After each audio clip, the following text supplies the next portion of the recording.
माननीय Shri Amit Shah ji to reply.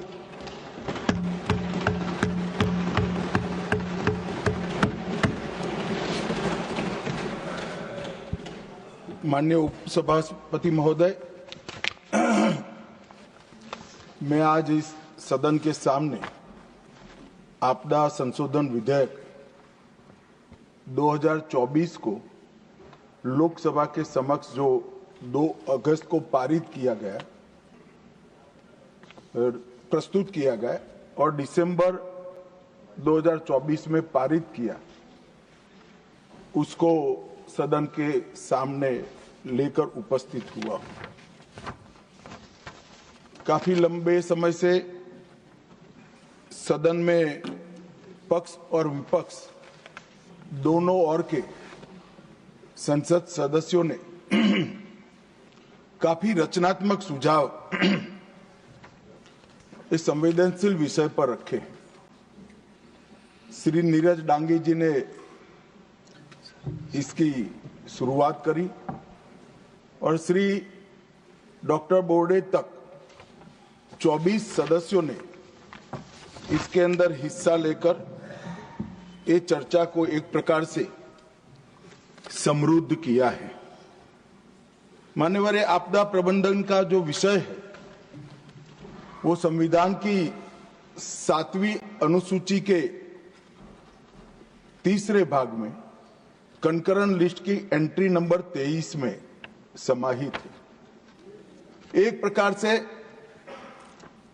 आपदा प्रबंधन केंद्र सरकार और राज्य सरकार दोनों का विषय है। इसलिए कई सारे सदस्यों ने चिंता करी कि इसमें सत्ता का केंद्रीकरण हो रहा है, फेडरल स्ट्रक्चर को हानि होगी। मैं आपके माध्यम से पूरे सदन को और सदन के माध्यम से पूरे देश को, सभी राज्य सरकारों को आश्वस्त करना चाहता हूं कि एक ऐसी लड़ाई है जिसमें न केवल केंद्र सरकार, न केवल राज्य सरकार, पंचायत और हरेक नागरिक को जोड़ने की हमारी मंशा है। इसमें सत्ता के केंद्रीकरण का कोई विषय ही उपस्थित नहीं होता है।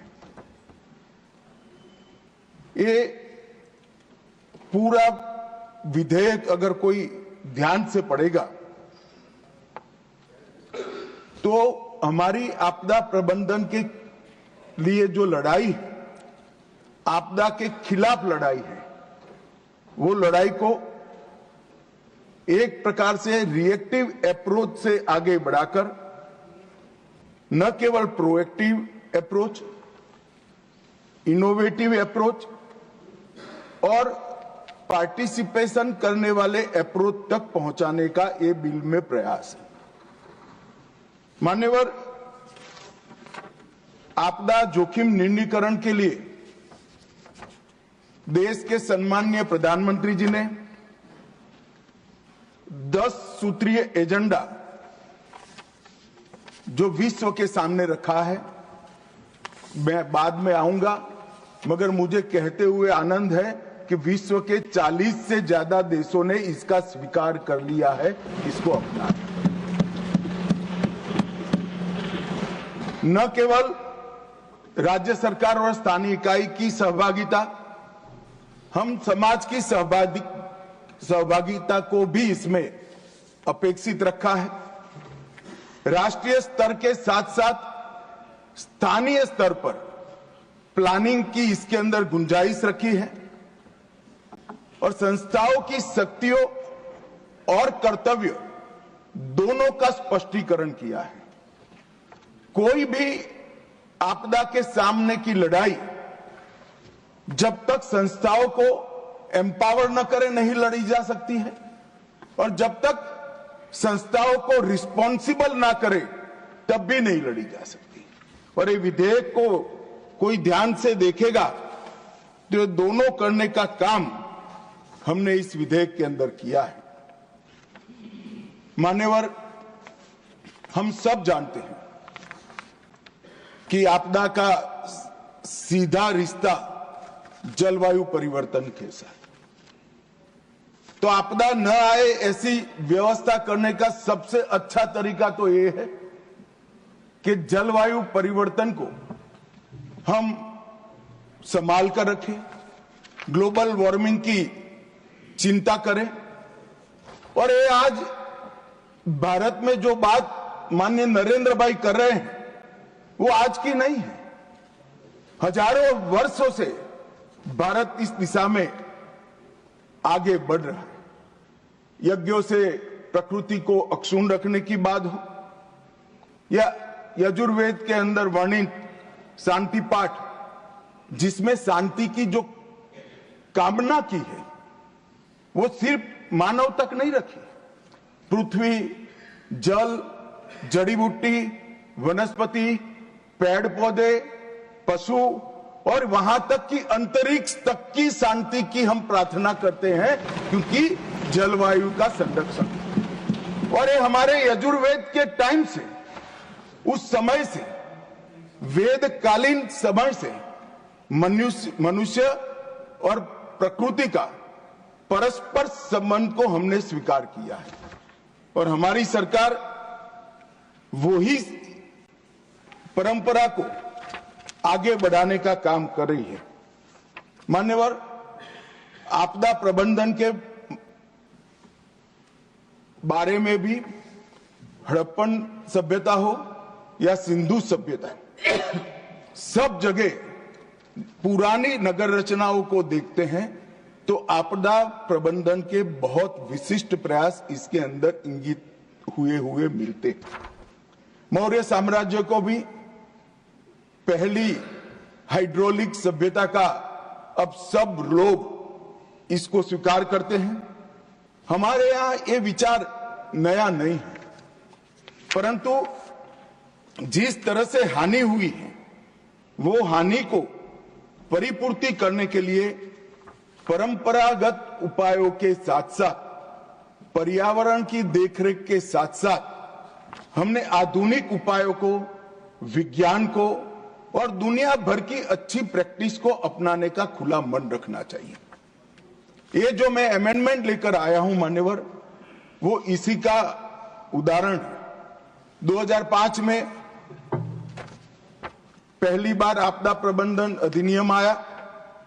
इसके तहत एनडीएमए, एसडीएमए और डीडीएमए का गठन किया गया। अब जब मैं एनडीएमए कहता हूं तब नेशनल डिजास्टर मैनेजमेंट अथॉरिटी की बात है, SDMA state disaster management authority की बात है और डिस्ट्रिक्ट डिजास्टर मैनेजमेंट अथॉरिटी का गठन ऑलरेडी हो चुका है।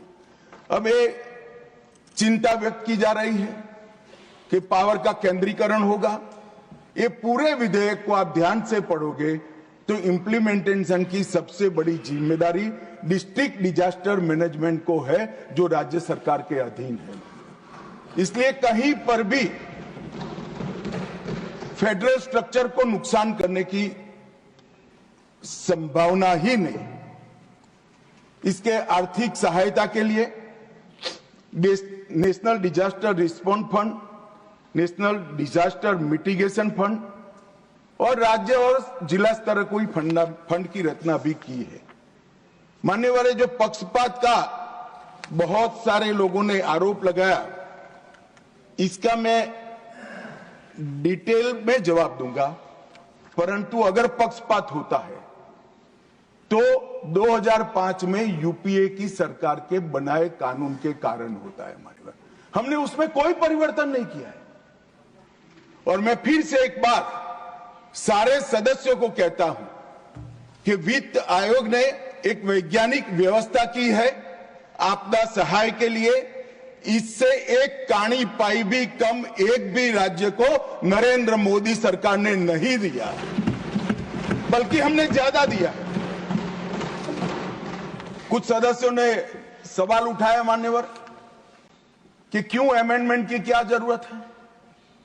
मैं उनको बताना चाहता हूं कि समय के साथ जो इमारत की मरम्मत न हो तो इमारत ढह जाती है। नए नए एक्सपेरिमेंट अनुभव होते हैं, नए नए प्रकार की आपदाओं का अनुभव होता है।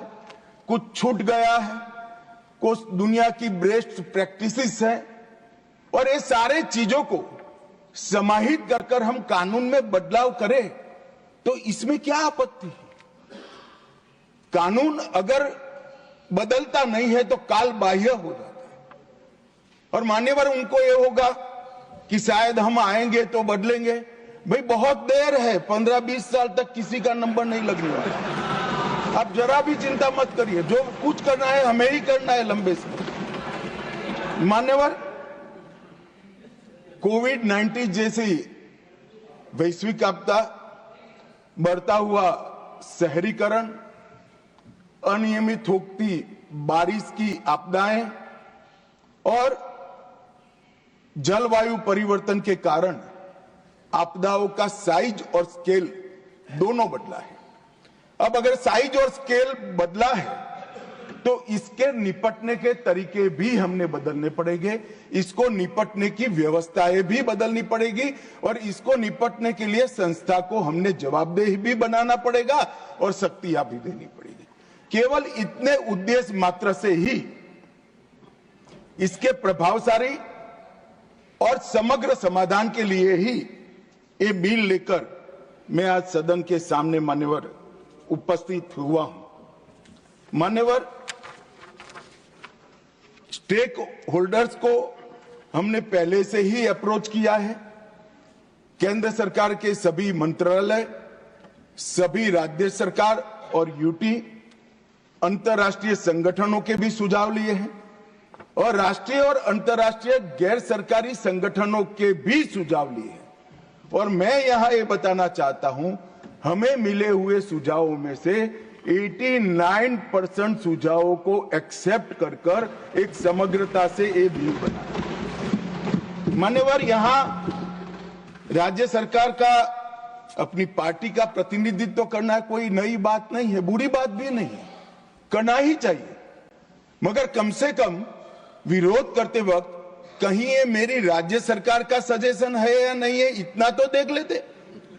आपने ढेर सारे ऐसे सजेशनों का विरोध किया है जो उनकी ही राज्य सरकार ने की है। मानिए, अब मैं एक एक कर सदस्यों को बुरा लगे इस तरह की कटु बात इस प्रकार के विषय में करना नहीं चाहता, मगर मेरा आग्रह है कि कम से कम सिर्फ बिल पढ़े बगैर मेरी पार्टी का स्टैंड क्या है, मेरी पार्टी की पॉलिसी क्या है, मेरी पार्टी की चुनी हुई सरकार की पॉलिसी क्या है, इसने क्या सजेशन किए हैं, इसको जरा देख ले तो एम्बेरसमेंट न हो। मान्यवर, मैं संशोधन के विषय में जाने से पहले संशोधन के मूल कारणों की ओर जाना चाहता हूं। हम इस विधेयक के माध्यम से रिएक्टिव रिस्पॉन्स से प्रोएक्टिव रिस्क रिडक्शन की ओर जाना चाहते हैं। मैन्युअल मॉनिटरिंग की जगह से एआई आधारित रियल टाइम मॉनिटरिंग की ओर जाना चाहते हैं मान्यवर, और रेडियो पर चेतावनी की जगह सोशल मीडिया एप्स और मोबाइल की चेतावनी की ओर जाना चाहते हैं। गवर्नमेंट लेड रिस्पांस की जगह मल्टी डायमेंशनल रिस्पांस, जिसमें सोसाइटी भी शामिल है, नागरिक भी शामिल है, उसकी ओर जाना चाहते हैं। मान्यवर, डिजास्टर रिस्पांस में क्षमता, तीव्रता, दक्षता और सटीकता, ये चारों को समाहित करने के लिए ये पूरा विधेयक बनाया गया है, और ये तो हम सब ने स्वीकारना पड़ेगा मान्यवर। 10 साल के अंदर जो परिवर्तन आया है डिजास्टर मैनेजमेंट के क्षेत्र में, हम राष्ट्रीय स्तर के साथ साथ रीजनल और ग्लोबल पावर बनकर उभरे हैं, ये पूरी दुनिया स्वीकार की। और भारत की ये सक्सेस स्टोरी को लंबे समय तक बनाए रखने के लिए ये विधेयक है। मेरे शब्द प्रयोग को कोई गलती से न समझे, मैं सरकार की सक्सेस स्टोरी नहीं कहता, भारत की सक्सेस स्टोरी को लंबे समय तक बनाने मान्यवर, इससे एनडीए में और एसडीए में दोनों प्रभावित होंगे, प्रभावी बनेंगे। राष्ट्रीय और राज्य स्तर पर, दोनों स्तर पर आपदा डेटाबेस का सृजन होगा। शहरी आपदा प्रबंधन प्राधिकरण के सृजन की कल्पना इसमें की है, जो पूर्णतः राज्य सरकारों के अधीन होगा। और 15वें वित्त आयोग की जो सिफारिशें हैं, इसका 100% इम्प्लीमेंटेशन के लिए भी इसका एक खाका बनाने के लिए ये वैधानिक ताकत एनडीएमए और एसडीआरएफ को देगा। मान्यवर, इसके अंदर ट्रांसपेरेंसी, केवल इंफॉर्मेशन साझा करना ट्रांसपेरेंसी नहीं है, ट्रस्ट, क्रेडिबिलिटी और अकाउंटेबिलिटी, ये तीनों तत्व इसके अंदर डाले गए हैं। रिस्पॉन्सिबिलिटी, केवल कार्यभार सौंपना नहीं है, well defined roles, full stop comma में भी कंफ्यूजन न हो, ऐसे वेल डिफाइंड रोल्स हमने किया है। और साथ में नैतिक जिम्मेदारियों को भी डालना मान्यवर हमने काम किया है।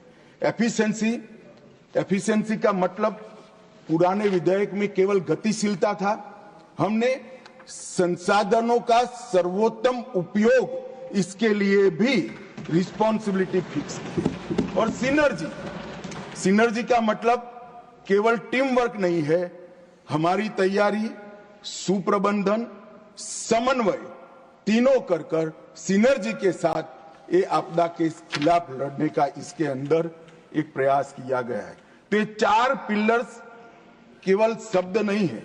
अब आप इसकी धाराओं को देखोगे तो जब मैंने कहा ट्रांसपेरेंसी, तो धारा 2 इसको विस्तृत किया गया है, जैसे आपदा प्रबंधन, स्थानीय प्राधिकरण, mitigation, disaster risk, evaluation, exposure, recovery, पुनर्वास, शहरी प्राधिकरण, ऐसे नए शब्दों को परिभाषित कर ट्रांसपेरेंसी को हमने सुनिश्चित किया है।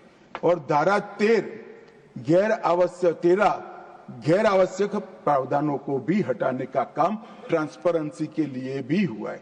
कुछ सदस्यों ने मुद्दा उठाया था धारा 13 को क्यों हटाया, मगर धारा 2 में जो एडिशन हुआ, इसके बाद 13 का कोई औचित्य नहीं रहता है। मान्यवर, रिस्पॉन्सिबिलिटी, जिम्मेदारी, इसके लिए धारा 3, 6 और 10 को लाए हैं, जिसमें एनडीएमए और एनईसी दोनों की रिस्पॉन्सिबिलिटी फिक्स करने का हमने मान्यवर काम किया है। धारा 18 और 22 ये भी रिस्पॉन्सिबिलिटी फिक्स करती है राज्य कार्यकारिणी समिति की। और धारा 56 लापरवाही और अवज्ञा के लिए अनुशासनात्मक कार्यवाही करने की शक्ति देती है, जिससे भी रिस्पॉन्सिबिलिटी फिक्स होगी। धारा 60A आपदा के दौरान निर्दोषों की अवहेलना करना और निर्देशों का संज्ञान न लेना, इसके लिए पेनल्टी का भी प्रावधान कर रिस्पॉन्सिबिलिटी को फिक्स करने का प्रयास किया है। तीसरा मैंने पिलर कहा एफिशिएंसी, कुशलता, धारा 5 जिसमें भर्तियों की प्रक्रिया सुनिश्चित की है। धारा 11 एनडीएमपी की तैयारी, समीक्षा और संशोधन की जिम्मेदारी एनडीएमए को सौंपी है। धारा 23 एसडीएमए की जिम्मेदारी तय की है। धारा 44A आपदा मोचन बल के गठन और एनेबलिंग प्रोविजन किए हैं। धारा 46 राष्ट्रीय आपदा मोचन निधि का अनुप्रयोग और इसको पारदर्शी बनाने की जिम्मेदारी इसमें तय हुई है। धारा 47 राष्ट्रीय आपदा संबंध निधि के अनुप्रयोग के बारे में है और 48 भी इसी के लिए है। और मान्यवर, सिनर्जी के लिए नई धाराएं 8A और 8B जोड़ी गई है। एनसीएमसी, एचएलसी को वैधानिक दर्जा दिया है। धारा 25 जिला आपदा प्राधिकरण डीडीएमए का गठन किया गया है। सिविल सोसाइटी संगठनों को इसके अंदर स्थान देने का हमने प्रबंधन किया है। 41A शहरी आपदा प्रबंधन प्राधिकरण यूडीएमए का गठन, जो नया विचार लेकर इस विधेयक के माध्यम से मैं आपके समक्ष उपस्थित हुआ हूं। तो मान्यवर, सभी जहां जहां सुधार किया गया है वो सभी सुधार ये 4 पिलर्स पर किया गया है। एक भी सुधार कोई भी प्रकार के सत्ता के केंद्रीकरण के लिए नहीं है। मान्यवर, इस 10 साल को पीछे मुड़कर देखते हैं तो एक और तो प्रधानमंत्री जी ने पर्यावरण के लिए भी ढेर सारे काम किए हैं, पर्यावरण के संरक्षण के लिए, और आपदा प्रबंधन को भी बहुत आगे बढ़ा। पर्यावरण प्रबंधन पर, पर्यावरण के संरक्षण के लिए मैं बाद में भी बात करूंगा, मगर मैं कुछ बात जरूर अभी भी रख दूंगा। एक तरफ विश्व के सामने नरेंद्र मोदी जी ने केवड़िया कॉलोनी में मिशन लाइफ की बात की, तो दूसरी ओर 10 सूत्रीय आपदा जोखिम न्यूनीकरण का एजेंडा भी घोषित किया। एक तरफ प्रो प्लेनेट पीपल बनने के लिए एक निश्चित ठोस कार्यक्रम दिया, तो दूसरी ओर coalition for disaster resilient infrastructure विश्व के पटल के सामने रखा, जिसके 43 देश सदस्य बन चुके हैं। इंटरनेशनल सोलर अलायंस और ग्लोबल बायोफ्यूल अलायंस की शुरुआत की, भारत में ही इसका मुख्यालय बना, तो G20 सम्मेलन की मेजबानी कर डिजास्टर रिस्क रिडक्शन पर टास्क फोर्स का गठन भी किया। तो ये दोनों मोर्चे पर प्रधानमंत्री जी ने और उनके नेतृत्व वाली सरकार ने मुहिम तरीके से बहुत दूरदर्शिता के साथ काम किया है। एक और तो पर्यावरण के संरक्षण से डिजास्टर न हो भविष्य में, इसके लिए प्रयास करना, और दूसरी ओर जो डिजास्टर आ ही जाता है तो उसके सामने वैज्ञानिक तरीके से लड़ने की पूरी सुसज्जता भारत के गांव से लेकर दिल्ली तक करने की व्यवस्था माननीय नरेंद्र मोदी जी ने की। मान्यवर, मैं आज आपदा प्रबंधन के लिए गुजरात के योगदान को भी इस सदन के सामने रखना चाहता हूं।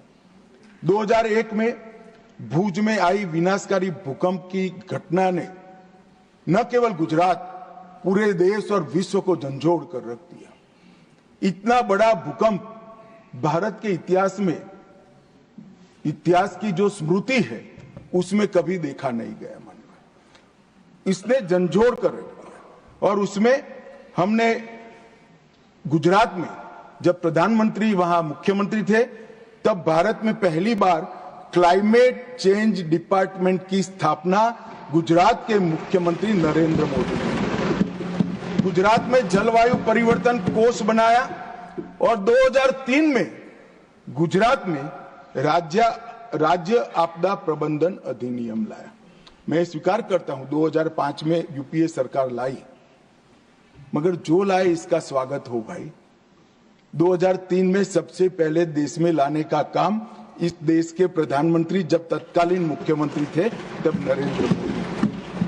2013 में अहमदाबाद के हीट वेव के लिए देश का पहला सिटी लेवल एक्शन प्लान बना और भूकंप के बाद पुनर्निर्माण, सामुदायिक तैयारियां और पुनर्वास, इसके लिए भी एक डिटेल योजना बनाने का काम गुजरात के तत्कालीन मुख्यमंत्री श्री नरेंद्र मोदी जी ने किया।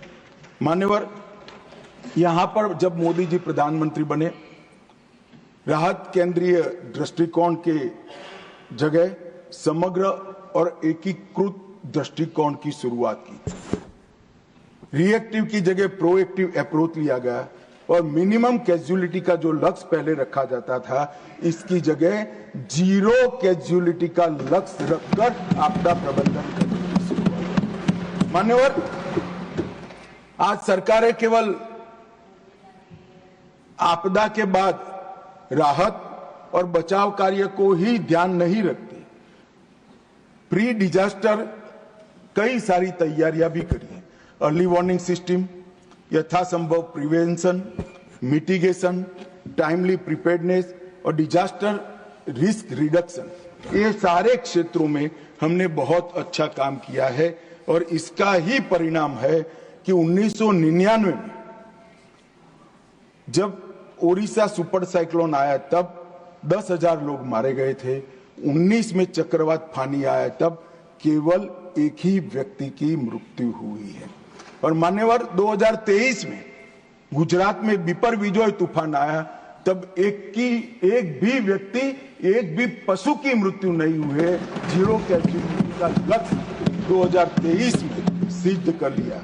मान्यवर, चक्रवातों के कारण जानमाल के नुकसान में 98% की कमी आई है और लू के संबंधित मृत्यु दर में भी 70% से ज्यादा कमी लाने में हम सफल हुए हैं।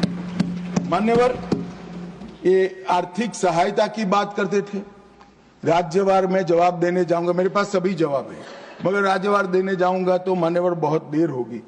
मैं एक ग्रॉस पिक्चर, एक ग्रॉस परिदृश्य आपके माध्यम से इस देश के सामने रखना चाहता हूं। 2004 से 14 में एसडीआरएफ रचना हो चुकी थी। एसडीआरएफ, इसमें एसडीआरएफ का बजट 38,000 करोड़ था और 2014 से 24 में 1,24,000 करोड़ रुपया थे। माननीय एनडीआरएफ जो शुद्ध रूप से भारत सरकार का पैसा, 2004 से 14 में 28,000 करोड़ था और मोदी जी के समय में 14 से 24 में 28,000 करोड़ से बढ़कर 80,000 करोड़ करने का काम और टोटल करें तो 66,000 करोड़ से बढ़कर 2 लाख करोड़ से ज्यादा दिया है। अब ये लोग फरियाद कर रहे हैं हमारी, जिनके समय से 3 गुना पैसा हमने राज्यों को और केंद्र की निधि से दिया है। आप लोग फरियाद करें। अरे भैया, बोलने से पहले आपके समय का तो जरा स्टडी करो। आप करो न करो, आईने के सामने खड़े रहेंगे तो चेहरा जरूर दिखाई देगा। आपसे 3 गुना पैसा देने का काम भारतीय जनता पार्टी की सरकार ने किया। मान्यवर, इसके अलावे जो संरचनाएं कुछ उस वक्त थी नहीं, वो हम अस्तित्व में लाए। 250 crore national disaster response reserve बनाया। 2016 में पहला नेशनल डिजास्टर मैनेजमेंट प्लान जारी हुआ जो पूर्णतः सेंडाई फ्रेमवर्क के अनुरूप है। 18-19 में Subhash Chandra Bose disaster management award की स्थापना की। नेशनल साइक्लोन रिस्क मिटिगेशन का पहला फेज उड़ीसा और आंध्र प्रदेश में 18 में किया। और जो कहते हैं कि सिर्फ एनडीए की चिंता हो रही है, उस वक्त उड़ीसा भी एनडीए नहीं था, आंध्र प्रदेश भी एनडीए नहीं था, दोनों हमारे शासित राज्य ने। मान्यवर, और जो अंतर मंत्रालय परामर्श टीम भेजी जाती है, एक जमाने में जाने में 6-8 महीना होता है। 2019 के बाद 2020 या 21 में गृह मंत्रालय ने निर्णय किया कि पहले जाकर इमीडिएट जायजा लेंगे और 5 वर्ष में 10 दिन के अंदर हमने 97 आईएमसीटी की टीमें भेजकर तुरंत सहायता करने का प्रावधान भारतीय जनता पार्टी की नरेंद्र मोदी सरकार ने किया है। मान्यवर, एनडीआरएफ की 16 बटालियन कार्यरत हैं। आज एनडीआरएफ का जो ड्रेस है, मैं कलर कहूंगा तो थोड़ा तकलीफ आएगी, मगर कह ही देता हूं, एनडीआरएफ के भगवे कलर के कपड़े देखकर लोगों को शांति हुई कि ये आ गए, हम बच जाएंगे। और न केवल देश में, पूरे दुनिया में हमने एक काम किया है। और इसके अलावे मान्यवर, कुछ नए इनिशिएटिव लिए गए। भूस्खलन जोखिम प्रबंधन के लिए कार्यक्रम बनाया गया। ग्लेशियर लेड आउटबर्स्ट फ्लड, इसके लिए भी कार्यक्रम बनाया गया। नागरिक सुरक्षा और प्रशिक्षण क्षमता निर्माण का भी कार्यक्रम लिया गया। और मान्यवर, कई सारे एनडीआरएफ ने इंटरनेशनल अभियान भी किए हैं। मान्यवर, Honorable Home Minister, honorable members, we are clocking 6 p.m. today. If the House agrees, we may sit beyond 6 p.m. today till the disposal of the Disaster Management Amendment Bill 2024. Do I have the leave of the House to extend the sitting beyond 6 p.m.? Honorable Home Minister. धन्यवाद सभापति महोदय। NDRF ने वसुधैव कुटुंबकम की भावना को ध्यान में रखते हुए 2015 में ऑपरेशन मैत्री, नेपाल के भूकंप में, 2018 में ऑपरेशन समुद्र मैत्री इंडोनेशिया में, ऑपरेशन दोस्त 2023 में तुर्की और सीरिया में, ऑपरेशन करुणा म्यांमार में, ऑपरेशन सद्भाव वियतनाम में, तूफान त्यागी आया तब, और ये सब जगह के न केवल सरकार, उनकी जनता ने भी, ये सब देशों ने एनडीआरएफ की और मोदी जी की भूरी भूरी प्रशंसा की। मान्यवर, ये जो राष्ट्रीय स्तर पर हमारे आपदा प्रबंधन को स्वीकृति लाने का काम एनडीआरएफ ने किया है, मैं आज इस सदन के माध्यम से एनडीआरएफ के सभी जवानों को बहुत बहुत साधुवाद देना चाहता हूं। मान्यवर, हमने हमारे डिजास्टर मैनेजमेंट और डिजास्टर रिस्क रिडक्शन को पैना बनाने के लिए Japan, Tajikistan, Mongolia, Bangladesh, Italy, Turkmenistan, Maldives और उज्बेकिस्तान, ये सब के साथ समझौता ज्ञापन किया है। इस सब की भौगोलिक परिस्थिति में कोई न कोई ऐसा डिजास्टर है जो भारत के अंदर भी संभव है, तो हमारे बेस्ट प्रैक्टिसेस का फायदा उनको पहुंचे और उनके यहाँ जो व्यवस्था है वो हमारे लिए लाने के लिए हमने ढेर सारा काम किया है। न केवल समझौता ज्ञापन किया है, 15, 16, 19, 20, 23, इसमें हमने यहां पर अंतर्राष्ट्रीय गोष्ठियां भी आयोजित की है। 15 में सार्क की, 16 में ब्रिक्स की, 19 में एससीओ की, 20 में बिम्स्टेक की, 23 में एससीओ की, और ये सारी गोष्ठियों में राष्ट्रीय और अंतर्राष्ट्रीय स्तर के ढेर सारे आपदा प्रबंधन के विशेषज्ञ आए, जिन्होंने सारे देशों के समूहों को आपदा प्रबंधन के माध्यम में, आपदा प्रबंधन के क्षेत्र में इनके अनुभवों को और ज्ञान को समृद्ध करने का काम किया है। सीडीआरआई की बात मैं बहुत संक्षिप्त में करना चाहता हूं। मान्यवर, सीडीआरआई आपदा प्रबंधन के क्षेत्र में भारत के वैश्विक नेतृत्व का उदाहरण है। 23 सितंबर 2019 में न्यूयॉर्क में संयुक्त राष्ट्र के क्लाइमेट एक्शन समिट में मोदी जी ने इसकी विचार रखा और भारत में ही इसकी स्थापना की गई। अब तक 42 देश और 7 अंतर्राष्ट्रीय संगठन सीडीआरआई की सदस्य ले चुके हैं और वैश्विक स्तर पर भारत के नेतृत्व को प्रस्तापित करने का काम सीडीआरआई के माध्यम हुआ। मान्यवर, एक आपदा मित्र योजना, इसके माध्यम से हमने 350 डिजास्टर प्रोन जिलों में 370 करोड़ से 1 लाख कम्युनिटी वॉलंटियर्स, उसका एक फोर्स बनाया और भारत आपदा संसाधन नेटवर्क पोर्टल पर इन लोगों का रजिस्टर करा। तो जब भी आपदा आती है, ये ट्रेन स्वयं से भी अपने आप वहां पहुंचते भी है और डिस्ट्रिक्ट कलेक्टर के पास भी इनका पूरा लेखा जोखा रहता है। मान्यवर, और मुझे बताते हुए आनंद होता है कि 1 लाख आपदा मित्र वॉलंटियर्स, जिसमें से 20% मातृशक्ति है, महिलाएं। मान्यवर, बहुत बड़ी बात है, हमारी मातृशक्ति आपदा प्रबंधन के कार्य के अंदर कंधे से कंधा लगाकर जुड़ी है। और आपदा मित्र योजना का परिणाम क्या हुआ? 78,000 व्यक्तियों को बचाया गया, मतलब उनको अलग जगह पे ले जाए गए, और 129 लोगों को जो दबे हुए पड़े थे, जिनको कोई करंट लग गया था, उनको समय पर अस्पताल में पहुंचाकर उनकी जान बचाने का काम ये आपदा मित्र योजना ने हुआ है। अब इस बजट के अंदर एक नए लक्ष्य समूह में इसको विस्तार दे रहे हैं।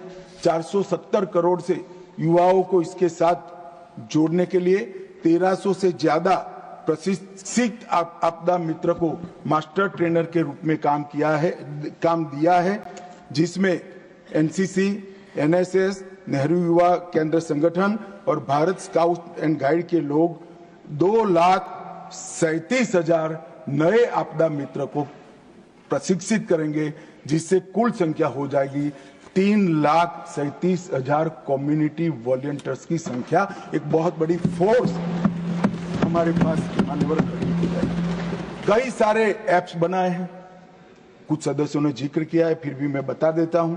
मौसम जो IMD के लिए है, मेघदूत वो बारिश के लिए है, फ्लड वॉच बाढ़ की स्थिति के लिए है, दामिनी लाइटनिंग स्ट्राइक के लिए है, पॉकेट भुवन जो वॉइस नेविगेशन का ऐप है, सचेत जो जियो टारगेटेड अलर्ट करता है, वन अग्नि जंगलों की आग के लिए है, समुद्र महासागर की जानकारी देता है, भूस्खलन अध्ययन की नोडल एजेंसी बनी है, और इंडिया क्विक भूकंप के मापदंडों को ऑटोमेटेड प्रसारण करने का काम करता है।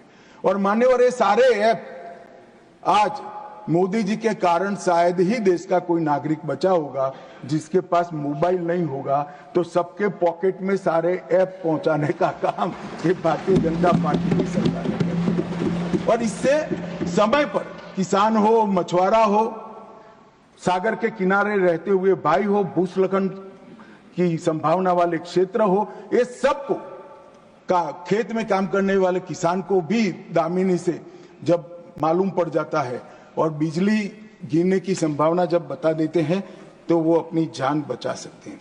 मान्यवर, मैंने पहले कहा था मैं पर्यावरण के लिए भी जरूर बताना चाहूंगा। मान्यवर, एक बात निर्विवाद रूप से पूरी दुनिया स्वीकार कर चुकी है कि पर्यावरण के संरक्षण में नरेंद्र मोदी जी आज पूरी दुनिया का नेतृत्व संभाल रहे हैं, और इसीलिए संयुक्त राष्ट्र ने उनको चैंपियंस ऑफ अर्थ का उपाधि देकर उनको सम्मानित करने का। मोदी जी ने सिंगल यूज प्लास्टिक से भारत को मुक्त करने का काम लगभग समाप्त कर लिया है। इनकी पहल से बना हुआ इंटरनेशनल सोलर अलायंस और कई सारे देश इसके अंदर जुड़ चुके हैं। वन सन, वन अर्थ, वन ग्रिड परियोजना दुनिया भर में पॉपुलर करने का काम नरेंद्र मोदी जी ने किया है। दुनिया भर में सोलर एनर्जी साझा करने के लिए इंटर रीजनल एनर्जी ग्रिड का निर्माण करने का काम भी शुरू हो चुका है। एक पेड़ मां के नाम से अपनी मां का ऋण चुकाने के लिए करोड़ों लोगों ने श्रद्धा के साथ धरती माता और अपनी माता को ऋण चुकाने के लिए एक पेड़ को बोने का काम किया है।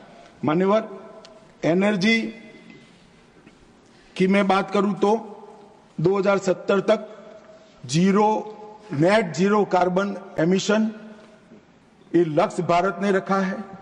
मोदी जी की पहल से बना international solar alliance, global biofuel alliance और 2025 तक 20% ब्लेंडिंग का जो लक्ष्य था वो हमने सिद्ध कर चुके हैं। आज 20% इको फ्रेंडली ईंधन हम सबकी गाड़ी में होता है।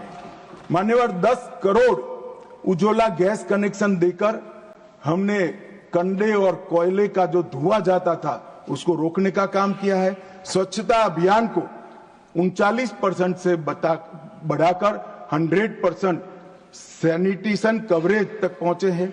नमामि गंगे के तहत 400 प्रकल्प शुरू हो चुके हैं।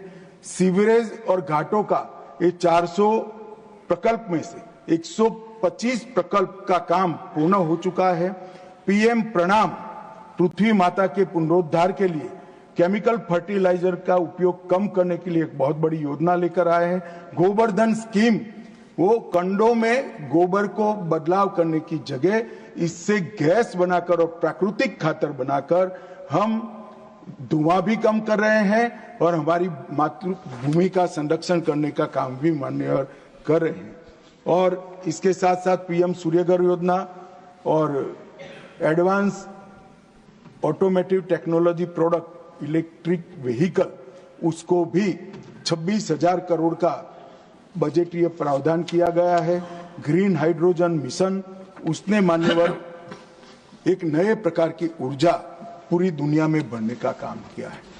मान्यवर, ये जो मैं 2005 के कानून में सुधार लेकर आया हूं, वो सुधार के उद्देश्य और वो सुधार के पहले 10 साल के अचीवमेंट बने। मैंने बताए। माननीय अगर चर्चा में कुछ चीजें आई है जिसका जवाब देना मेरे लिए बहुत जरूरी बन जाता है मान्यवर। अब जिन जिन लोगों ने जिक्र किया है वो जरा मुझे धैर्य से सुने, ऐसा मेरा उनको विनती है। मान्यवर 2019 का कोविड के प्रबंधन के लिए जिन लोगों ने टिप्पणियां की, मैं विश्वास के साथ उनको बताना चाहता हूं, पूरे संसार में सबसे अच्छा कोविड प्रबंधन कहीं हुआ है तो हमारे भारत में, और इसका हर भारतीय को गौरव होना है। पूरा संसार आज उसकी बुरी बुरी प्रशंसा कर रहा है। मान्यवर, दुनिया में सबसे अच्छा मैनेजमेंट हमने करा। कोविड आते ही टीका बनाने की शुरुआत की। कई ऐसे रोग हैं कांग्रेस के शासन के अंदर, उसका बना हुआ टीका लगाने में 20-20 साल, 2-2 पीढ़ियां निकल गई। हमने एक ही 2 साल में टीका बनाया भी, 130 करोड़ लोगों को लगाया और 2-2 टीके लगाए। और टेक्नोलॉजी का इससे सटीक उपयोग जन कल्याण के लिए पूरे विश्व में मान्यवर कहीं नहीं हुआ होगा। मान्यवर, टेक्नोलॉजी का जो उपयोग हुआ, टीका लगाते ही आपके मोबाइल पर मोदी जी की हंसती हुई फोटो के साथ सर्टिफिकेट आ जाता था। कहीं सर्टिफिकेट लेने नहीं जाना है, आपका नंबर आते ही एसएमएस आ जाता था। टीका लगते ही आपका तबीयत ठीक है इसकी पृच्छा का एसएमएस आ जाता था, और दूसरे टीके का टाइम होते ही रिमाइंडर आ जाता था। मान्यवर, ये तभी संभव हुआ है जब ये हंसते थे कि टेक्नोलॉजी से क्या होगा, पेट भरेगा क्या? पेट ही नहीं भरा, जान भी बची है, ये आज आपको स्वीकार करना। मान्यवर, ऑनलाइन ट्रीटमेंट, मुझे बरोबर याद है मान्यवर, कई सारे एक्सपेरिमेंट होते थे क्योंकि इसकी कोई निश्चित ट्रीटमेंट ही नहीं थी। पहली बार दुनिया इस वायरस का सामना कर रही थी, ट्रायल एंड एरर चल रहे थे। कई सारी ऐसी दवाइयां, कई ऐसी ट्रीटमेंट जो सफलता प्राप्त करती थी, लोग तुरंत ही देश के साथ, दुनिया के साथ साझा करते थे। तज्ञ डॉक्टर इस पर बैठकर इसको सर्टिफाइड करते थे, इसको जारी करते थे। परंतु छोटे से छोटे गांव से राज्य के सिविल अस्पतालों तक और राज्य के सिविल अस्पताल से एम्स तक वीडियो कॉन्फ्रेंस के माध्यम से, टेली मेडिसिन के माध्यम से छोटे से छोटे दर्दी के डॉक्टर को यहां से गाइड करने का काम किया गया, और मैं कह सकता हूं लाखों लोगों की जान बची। मान्यवर, 40 बार इस देश के प्रधानमंत्री ने राज्य के मुख्यमंत्रियों के साथ बातचीत की, इनकी पृच्छा की, और केवल प्रधानमंत्री नहीं, पूरा मंत्रिमंडल जो इसके लिए काम के साथ जुड़ा था वो बैठता था। कोई मुझे बता दे, किसी भी आपदा में, आजाद भारत में, कोई प्रधानमंत्री ने सभी मुख्यमंत्रियों के साथ 40 बार बात की हो तो वो बता दे। और आप फेडरल स्ट्रक्चर की बात कर रहे हो। कोई कह सकता है हमारे राज्य में टीका नहीं मिला?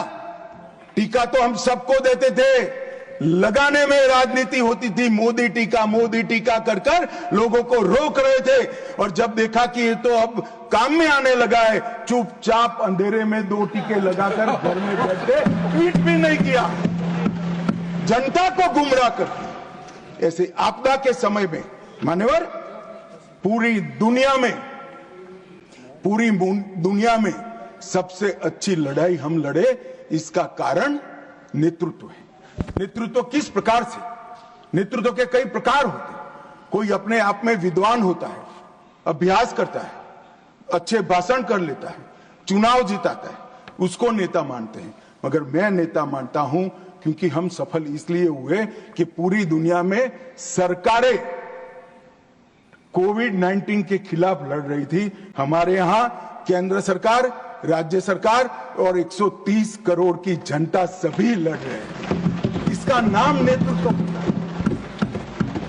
आजाद भारत में एक भी उदाहरण नहीं है, कोई सरकारी नोटिफिकेशन के बगैर एक नेता ने वायु प्रवचन किया कि कल जनता कर्फ्यू है, कोई अपने व्हीकल लेकर नहीं जाएगा, और पूरा देश, एरोप्लेन बंद, रेलवे बंद, ट्रेन बंद, गाड़ी बंद। इतना बड़ा सम्मान किसी नेता के अपील को कभी नहीं मिला। हमने जब जनता कर्फ्यू निकाला, मखौल उड़ाते थे। थाली बजाकर जागरूकता लाने का काम किया, मखौल उड़ाते थे। दिया प्रगटाकर श्रद्धा व्यक्त करने का काम किया, ईश्वर से मदद मांगकर हमारी लड़ने की क्षमता का वृद्धि करने का काम किया, हमारा मजाक उड़ाते थे। और अंत में क्या हुआ, जो मजाक उड़ाते थे वो खुद ही मजाक हो गए मान्यवर, और देश की जनता ने दूसरी बार नरेंद्र मोदी को चुनकर भेजा। मान्यवर, एक बात हुई पीएम केयर की, कि पीएम केयर में कोई ट्रांसपेरेंसी नहीं है, ये नहीं है, वो नहीं है। ढेर सारे आरोप लगाए। लगाने में तो अब एक कल्चर बना है, आरोप लगाना और भाग जाना। परंतु मान्यवर, ये तो पार्लियामेंट है, स्ट्रीट नहीं है। यहां आरोप लगाओगे तो जवाब भी सुनना पड़ेगा। अब धैर्य से सुनिएगा।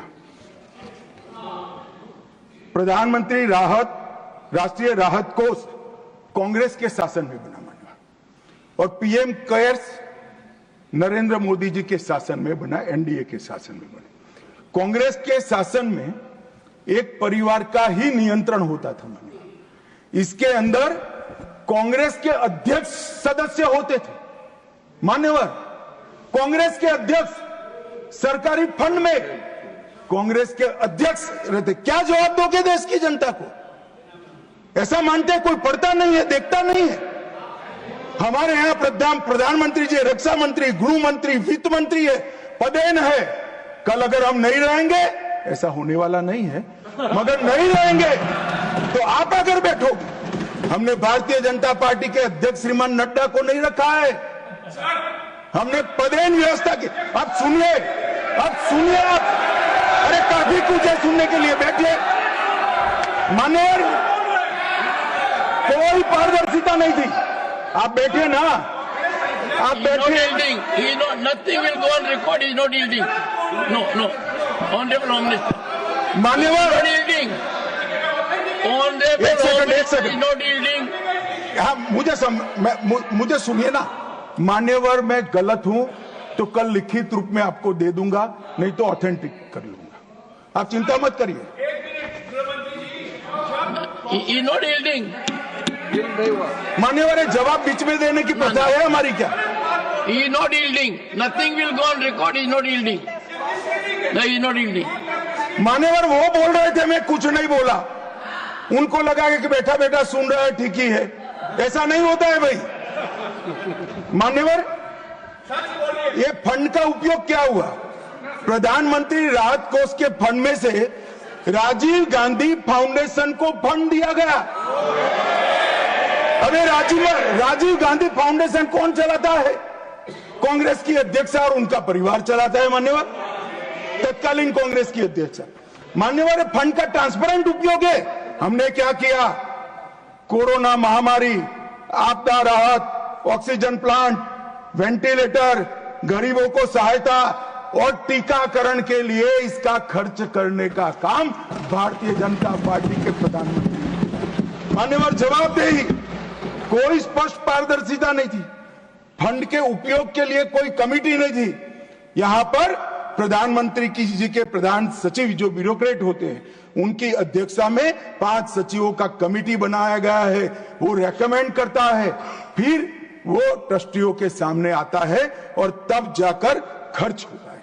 कोई सिस्टम नहीं था, अपने घर से ऑर्डर कर देते थे मान्यवर, और कोई भी प्रकार की जवाबदेही के बगैर दान स्वीकार कर लिया जाता है। आज पूरे दान का रिकॉर्ड है और पारदर्शी ढंग से संचालित होता है।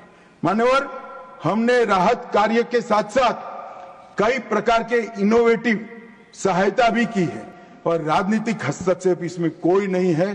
सभी जनता के चुने हुए नुमाइंदे और सरकार के 5 प्रमुख पद पर बैठे हुए मंत्री ही इसके अंदर काम करते हैं, पार्टी का कोई नहीं। अब देश की जनता तय करे कि पारदर्शिता कहां है। आप पारदर्शिता के मामले में तो बोलिए ही मत। जीप कांड से लेकर बोफोर्स तक इतनी पारदर्शिता आपने बताई है, 2G तक, कि पूरा देश थक गया है देखते थे। 12 लाख करोड़ के घपले घोटाले भ्रष्टाचार किए, और तब जाकर वहां जाकर बैठे हो। मान्यवर, ये राजीव गांधी फाउंडेशन इसके लिए भी बताने के लिए बहुत कुछ है, मगर मैं बता नहीं सकता, बताना नहीं चाहता, क्योंकि वो राजीव गांधी फाउंडेशन को सब पीएसयू भी फंड करते थे, कई कन्वर्जन करने वाले संगठन भी करते थे। जाकिर नाइक के एनजीओ से भी उसको 50 लाख का चंदा मिला था मान्यवर, और कई चीनी संस्थाओं ने भी पैसा दिया था मान्यवर। ये ट्रांसपेरेंसी की बात भारतीय जनता पार्टी के लिए करते हैं मान्यवर, कोई अधिकार नहीं है ऐसी बात करने का मान्यवर। नीरज दागी जी ने कोविड विफल प्रबंधन का मुद्दा उठाया, इसके बाद उन्होंने कहा डीएम अधिनियम में कोई विशिष्ट आपदा सूचीबद्ध नहीं है। आपदा सूचीबद्ध करने का अधिकार राज्यों के पास है, अपने राज्यों के आपदा के प्रकार के अनुसार वो उसको सूचीबद्ध कर सकते हैं। और इन्होंने कहा कि हिंसा और दंगों का इसमें से निकाल दिया। मान्यवर, आपदा प्रबंधन और दंगों की हिंसा का क्या लेन देन, मुझे बताइए। ये क्यों विचार आता है? क्योंकि इनके राज्य में बहुत दंगे होते थे। आपदा प्रबंधन और दंगों का क्या लेन देन, कैसे कर सकते हैं? उचित ही किया है कि हमने नहीं किया है। एक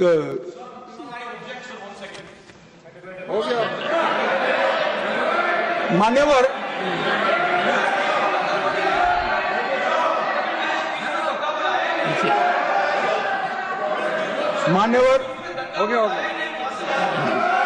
रीता बनर्जी एआईटीसी के, उन्होंने कहा कि हमें फंड कम दिया गया है। यूपीए सरकार जिसमें ममता जी थी, इससे 367% ज्यादा फंड भारतीय जनता पार्टी की सरकार ने। मान्यवर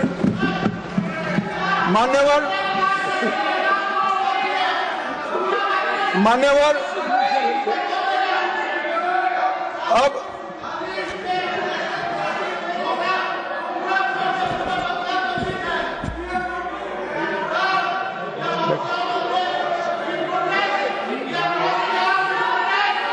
मान्यवर, उनको सुनना है क्या? आप प्लीज मुझे संरक्षण दीजिए, उनको बिठाइए। Honorable members, please take your seat. This is not our culture. I am happy that leader will take care of you. Please, no, take your seat. Take your seat. Okay. Take your seat. I do not appreciate disturbance in the house.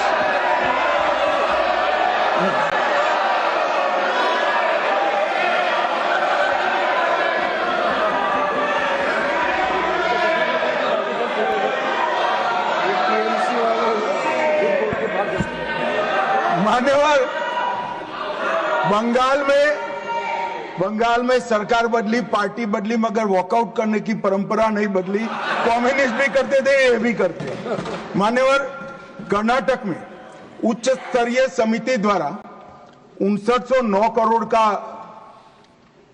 आकलन दिया गया, जिसमें से 5800 करोड़ दिया है। केरल में 3743, उसमें से 2438 करोड़ का दिया है। तमिलनाडु में 4817, उसमें से 4600 करोड़। पश्चिम बंगाल 6837, इसमें से 5000 करोड़। हिमाचल 2339, इसमें से 1766 करोड़। तेलंगाना भी जो समिति ने दिया वो कमोबेश दिया है। अब एक फैशन हो गई। मैं आपको बताना चाहता हूं कि वित्त आयोग ने ये सहायता करने के लिए एक नॉर्म्स तय किए हैं कि भाई आपदा के समय में सहायता किस तरह से की जाएगी, वो भी तय किया है, और इसका दर क्या होगा वो भी किया है। पशु मर जाता है, दूध वाला पशु मरता है तो एक्स सहायता होगी, दूध न देने वाला मर जाए तो वाई होगी, झोंपड़ी टूटेगी तो ए होगा, पक्का मकान गिरेगा तो बी होगा, बिजली का खंभा गिरेगा तो ए होगा, रोड टूटेंगे तो ए होगा। ये सारी चीजों के नॉर्म्स तैयार है। मेरा सभी राज्यों से आग्रह है कि वो नॉर्म्स के हिसाब से अपनी दरखास्त भेजे। आपने जो फ्री बीज बांटी है, इसका खर्चा आपदा प्रबंधन के पैसों से नहीं हो सकता भाई। नॉर्म्स के हिसाब से 5000 करोड़ बनता है और 50,000 करोड़ का आप करोगे। हमने 50,000 करोड़ मांगा था, 5,000 करोड़ दिया। अरे भाई, मांगा ज्यादा था, आपका बनता नहीं है। और ये नॉर्म्स अगर किसी को नहीं, वैसे तो साइट पर है, नहीं है तो मुख्यमंत्री जी मुझे पत्र लिखे, मैं तुरंत पर्सनल मैसेंजर से उनको भेज दूंगा, वो देखकर वो बनाए, हमें कोई आपत्ति नहीं है, 25 पैसा भी नहीं काटेंगे, हमें कोई आपत्ति नहीं है, मगर आप मांग इस तरह से करते हो कि इसको काटा जाए। जो नहीं मांगा था वो भी दिया है मान्यवर। झारखंड को 111, केरल को 121, महाराष्ट्र को 460, बिहार को 256 और गुजरात को 254 ये अग्निशमन के लिए दिया है, जो पहले कभी नहीं दिया जाता। नरेंद्र मोदी जी ने दिया है और बाकी राज्यों को अगले साल मिलेगा। मान्यवर, एक तमिलनाडु को दी हुई सहायता के बारे में बहुत आया। हमने टोटल 2028 करोड़ रुपया 19 से 24 के बीच में दिया है और भरपूर सहायता की है मान्यवर। इसके साथ साथ थम्बी दुराई जी चिंता कर रहे थे कि एक अलग प्रकार की आपदा आ गई है, शराब का फ्लड आया। थम्बी दुराई जी, आप इसका तो यहां रास्ता नहीं निकलता। मैं आपको विश्वास दिलाता हूं, एनडीए की सरकार बनेगी और शराब का फ्लड सूख जाएगा। 2026 तक राह देखिए बस। ये शराब का फ्लड और करप्शन का आंधी दोनों रुक जाने वाला है। मान्यवर, वायनाड के भूस्खलन के लिए भी बहुत सारे सदस्यों ने बात की। हमने आपदा को गंभीर प्रकृति की आपदा घोषित किया। एनडीआरएफ से तुरंत 215 करोड़ हमने भेजे। मलबा हटाने के लिए 36 करोड़ भेजे, जो अभी तक खर्च नहीं हुए। इसके अलावा आईएमसीटी की रिपोर्ट के आधार पर 153 करोड़ की हमने सहायता की। रिकवरी और पुनर्निर्माण के लिए 2219 करोड़ की आवश्यकता का अनुमान राज्य सरकार ने दिया है, उसमें हमने 530 करोड़ दिया है और एक विंडो है जिसके माध्यम से एडिशनल सहायता प्राप्त करने के अन्य उपाय बताए गए। मान्यवर, हम आपदा में कभी भी पार्टी पॉलिटिक्स नहीं करते, वरना 2019 में कोविड में सफलतापूर्वक के देश बाहर नहीं आया होता। मैंने देखा है, रात को 1 बजे भी किसी सीएम का फोन आता था तो प्रधानमंत्री जी का फोन आ जाता था कि वहां टीका खत्म हो गया है, कल पहली फ्लाइट से टीका वायुसेना के जहाज से। ये संवेदनशीलता मान्यवर। ढेर सारे ऑक्सीजन बनाने के मशीन विदेश से मंगाए गए, कई सारे ऑक्सीजन ट्रांसपोर्टेशन के साधन विदेश से मंगाए गए। ये सारी चीजें सभी राज्यों के लिए उपयोग में आई है। इसमें हमने भाजपा का राज्य, यूपीए का राज्य, एनडीए का राज्य ऐसा नहीं करा है, क्योंकि केंद्र सरकार के लिए केरल का नागरिक भी हमारा है, लेह और लद्दाख का नागरिक भी हमारा है, गुजरात और यूपी का नागरिक भी। केंद्र सरकार कभी इस तरह से नहीं देख सकती। ये हमारी पार्टी का कल्चर नहीं है मान्यवर, परंतु सभी लोग सोचते हैं, क्योंकि सोचने की एक पुरानी आदत पड़ी थी। जब वो सत्ता में थे तब किस तरह से करते हैं, मगर मैं स्पष्टता करना चाहता हूं, रिकॉर्ड क्लियर है मान्यवर। हम आपदा के काम में और सरकार के संसाधनों के वितरण में कोई पक्षपात नहीं करते। संवैधानिक व्यवस्था से ही होता है, किसी को शंका रखने की जरूरत नहीं। मान्यवर, आज जो मैं बिल लेकर आया हूं, इसमें टेक्निकल कैपेबिलिटी बढ़ाने का तो प्रावधान है ही, ह्यूमन कैपेसिटी पर भी हमने इसमें ध्यान रखा है। गवर्नमेंट के एफर्ट्स के साथ कम्युनिटी एफर्ट्स बढ़ाने का भी प्रावधान किया है और आपदा रोधी निर्माण के साथ प्रकृति के संरक्षण की भी चिंता है। मेरा अतः सभी दल के सदस्यों को एक विनंती है कि एक ऐसा बिल है जिसको सर्वानुमत से पारित करना चाहिए, देश और दुनिया में इसका संदेश देना चाहिए। आपसे सहयोग की अपेक्षा है। बहुत बहुत धन्यवाद।